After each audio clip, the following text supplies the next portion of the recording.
अर्जुन, एक छोटा और जिज्ञासु लड़का, गांव में घूमता है। वह अपने दोस्तों के साथ खेलता है, लेकिन उसकी आंखें हमेशा कुछ नया खोजती हैं। अर्जुन धुंधली रोशनी में कहानियों की तलाश में पुराने बाबा जी की विनम्र झोपड़ी में आता है। आरामदायक झोपड़ी के अंदर एक तेल का दीपक नाचती हुई परछाइयां डालता है, क्योंकि अर्जुन सुनने के लिए बैठता है। धूप की खुशबू से हवा भरी हुई है, क्योंकि बाबा जी उसे जादुई पत्थर की कहानी सुनाते हैं। बाबा जी की आवाज छोटे से स्थान में गूंजती है, एक अद्भुत कहानी बुनती है। जंगल के बीच में एक जादुई पत्थर है, जो सच्चे दिल से मदद करने वालों की हर इच्छा पूरी करता है। भोर की आड़ में अर्जुन जंगल की ओर चुपके से जाता है, जो चुप्पी में डूबा हुआ है। घने पत्तों में गायब होते देख रोमांच डर से जूझता है। अर्जुन घने जंगल में प्रवेश करता है, जहां आगे का रास्ता चुनौतीपूर्ण दिखता है। एक पुरानी झोपड़ी दूरी पर दिखाई देती है, जो जंगल के भीतर छिपे रहस्यों का संकेत देती है। एक बूढ़ी औरत झोपड़ी के बाहर बैठी है, उसके चारों ओर हवा शांत और भारी है। कमजोर धूप में धूल के कण नाचते हैं, शांत दृश्य को रोशन करते हैं। अर्जुन आगे बढ़ता है, चिंता से पानी पेश करता है। यह लो पानी, क्या तुम ठीक हो? पुरानी झोपड़ी में एक बूढ़ी औरत अर्जुन को पत्तों से बना नक्शा देती है। यह तुम्हें जादुई पत्थर तक ले जाएगा, लेकिन सावधान रहें, हर मोड़ पर तुम्हारी परीक्षा होगी। अर्जुन नक्शा स्वीकार करता है, उसका भाव संकल्प और आशंका का मिश्रण है। अर्जुन आगे बढ़ता है, हाथ में नक्शा, उत्साह और आशा से भरपूर। अर्जुन की आंखें फैल जाती हैं, क्योंकि वह एक रंगीन तोते को पेड़ की एक ऊंची शाखा पर बैठा हुआ देखता है। तोता सीधे अर्जुन को घूरता है, उसकी निगाहें तीव्र और जानकार हैं। तोता बोल रहा है, और इससे भी ज्यादा आश्चर्य की बात यह है कि वह एक इंसान की तरह बोल रहा है। अर्जुन जंगल के दहलीज पर खड़ा है, जहाँ धूप धरती को प्रकाश और छाया के बदलते स्वरूपों में रंगती है। एक तोता, पन्ना और लाल रंग का फटना अर्जुन को तीखी, अटूट आंखों से देखता है। तोता बोलता है, उसकी आवाज पेड़ों में गूंजती है। यदि आप आगे बढ़ना चाहते हैं, तो आपको 3 प्रश्नों का सही उत्तर देना होगा। अर्जुन घने पत्तों और धब्बेदार धूप से घिरा हुआ जंगल के बीच में खड़ा है। वह तोतों की बातें सुनता है, उनका चेहरा विचारशील है, क्योंकि वह उनके सवालों पर विचार करता है। तोते ने अर्जुन की त्वरित बुद्धि से संतुष्ट होकर मुस्कान दी। तोते ने घोषणा की, शाबाश, तुम बहुत चतुर हो, जाओ, तुम्हारा रास्ता साफ है। अर्जुन आगे बढ़ता है, उसका आत्मविश्वास जंगल में चमक रहा है।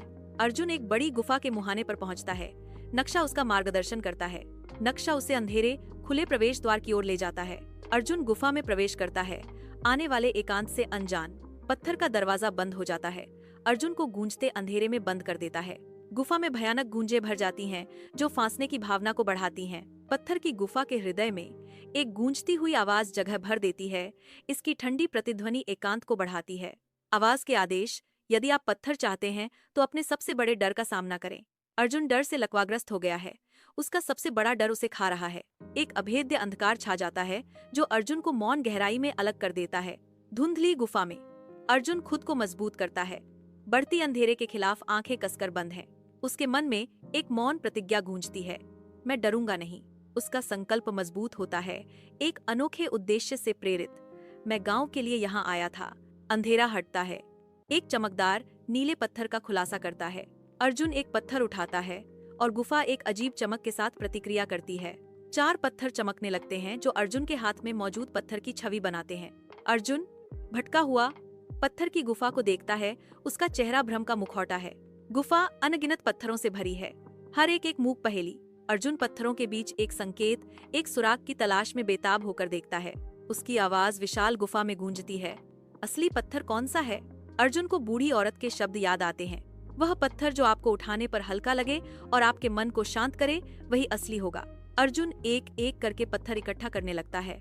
तीसरे पत्थर के हाथ में अर्जुन के मन पर एक गहन शांति छा जाती है। गुफा में मुश्किल से सूरज की रोशनी प्रवेश करती है, जिससे धुंधली रोशनी में धूल घूमती हुई दिखाई देती है। अर्जुन की आवाज गुफा में गूंजती है, उत्साह से भरी हुई, यह असली चीज है। अर्जुन गुफा से बाहर निकलता है, असली पत्थर पकड़े हुए। रास्ता अपने आप खुल जाता है। अर्जुन घने जंगल से निकलता है, उसकी निगाहें दूर गांव पर टिकी हैं। अर्जुन खड़ा होता है, अपने गांव का भार उसके कंधों पर भारी होता है।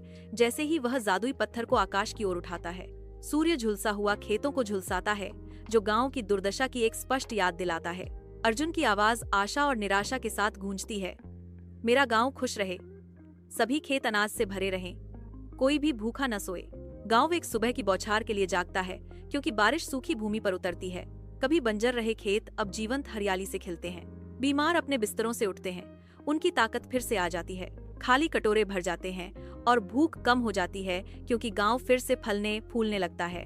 गांव के दिल में अर्जुन खड़ा है क्योंकि ग्रामीण उस पर प्रशंसा की बौछार करते हैं। अर्जुन विनम्रता से उत्तर देते हैं, यह मेरी अकेले की उपलब्धि नहीं है, यह हमारे सामूहिक प्रयास और अच्छाई का परिणाम है। जादुई पत्थर गांव के मंदिर में अपनी जगह पाता है। अर्जुन सोचते हैं, असली जादू पत्थर में नहीं बल्कि एक सच्चे दिल और नेक इरादों में है।